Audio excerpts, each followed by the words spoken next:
એવા તમામ આગેવાનશ્રીઓ વડીલોને અમે આમ આદમી પાર્ટી પરિવાર તરફથી આપનો ખૂબ ખૂબ આભાર વ્યક્ત કરીએ છીએ। મિત્રો, આજે આ સરકારશ્રીએ ગઈકાલે જ એ લોકોએ જાહેર કર્યું હતું ને, તમારા બધાના જ મોબાઈલમાં સાયલેન્ટો વાગ્યા હતા કે નહીં વાગ્યા? તમે વિચાર કરો, આજે કુદરત પણ આપણી સાથે છે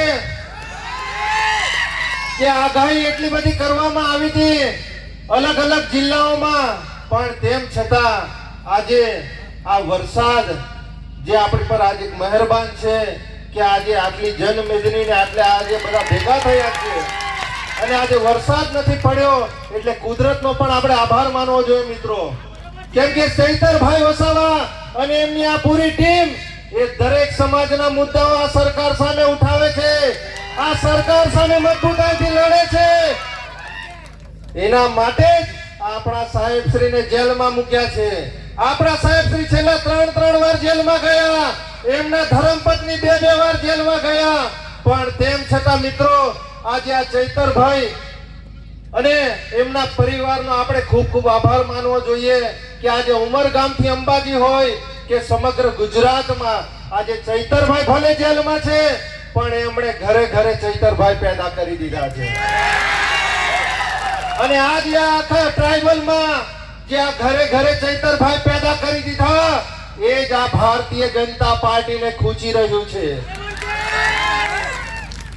જ્યારથી આપણી આ જિલ્લા પંચાયત બની છે મિત્રો, આ ભારતીય જનતા પાર્ટીએ આપણા ચૈતરભાઈને એક નહીં જેવી સામાન્ય કેસમાં અઠવાડિયામાં 3 દિવસ સુધી તારીખો પાડતા હતા આ લોકો।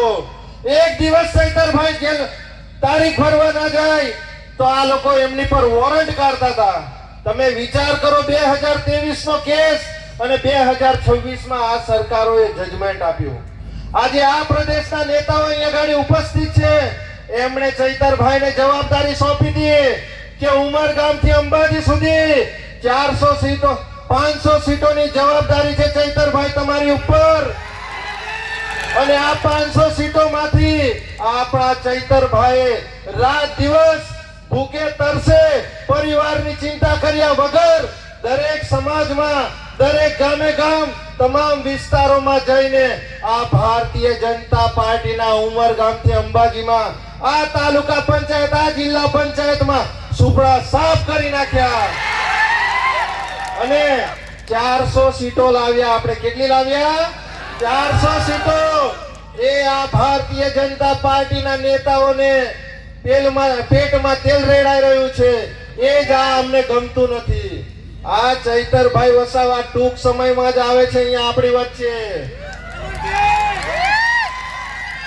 આપણા સાંસદ શ્રી અહીં ગાડી હમણાં બહુ સ્ટેટમેન્ટો આપે છે આડેધડ કે ચૈતરભાઈ શું કામ કર્યું, ચૈતરભાઈ શું કરે છે। અરે ભાઈ, તમે તો 30-35 વર્ષથી સાંસદ છો। હમણાં આપણા જ આગેવાનોએ કીધું એમ કે જે સાંસદ આજે 30-35 વર્ષથી પોતાના ગામનો રસ્તો ના બનાવી શકતો હોય, એ શું આપણા લોકોનું ભલું કરવાનો છે? આજે એ સાંસદ આજે દિલ્હીમાં આટલું બધું એ થઈ રહ્યું છે, કેમ ભાઈ તમે એ બાબતે નથી બોલતા?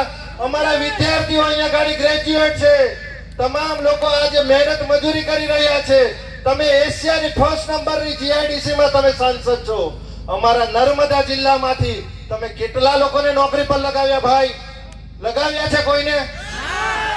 આપણા વિસ્તારમાંથી કોઈને પ્રાઇવેટ નોકરીમાં નથી લગાવી શકતા, કોઈને સરકારી નોકરીમાં નથી ભલામણ કરી શકતા, અને રાજ્યમાં મુખ્યમંત્રીને પત્ર લખે, દેશના વડાપ્રધાનને પત્ર લખે। અરે ભાઈ, તમારાથી આ તમારો જિલ્લાનો પ્રમુખ તો તમારાથી હચવાતો નથી। આ તમારા જિલ્લા પંચાયત જિલ્લાનો પ્રમુખ, એ તમે ધારાસભ્ય, તમે સાંસદ સભ્ય, તમારો આખો ટીમનો આખો બધો કાફલો તમે ગાંધીનગર લઈ જાઓ છો, પણ તમારી પીપોડી તો કઈ વાગતી નથી। અને તમે પાછા આવ્યા છો અમારા ચૈતરભાઈને દબાવવા માટે। અને ડિબેટ કરવી હશે તો સાહેબ શાંતિથી થોડી રાહ જોજો, આવે છે અમારા સાહેબ। તમે કહેશો તે સ્થળ, તમે કહેશો તે સમય, તમે કહેશો તે જગ્યા, અમે આવનારા દિવસોમાં તમારી સાથે ડિબેટ કરવા માટે પણ તૈયાર છીએ. પેલી કહેવત છે ને, લાગશે વાર પણ આવશે મજા. એટલે શાંતિ રાખજો.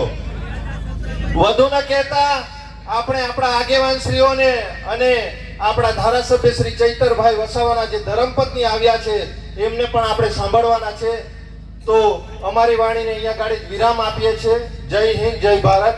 એકવાર આ બધા જ મહાનુભાવો હમણાં બોલવા આવવાના છે એટલે જરા એક જોરદાર નારો લગાવી દઈએ આપણે. બોલો જય આદિવાસી, જય આદિવાસી, જય जोहार. चैतर भाई तुम संघर्ष करो,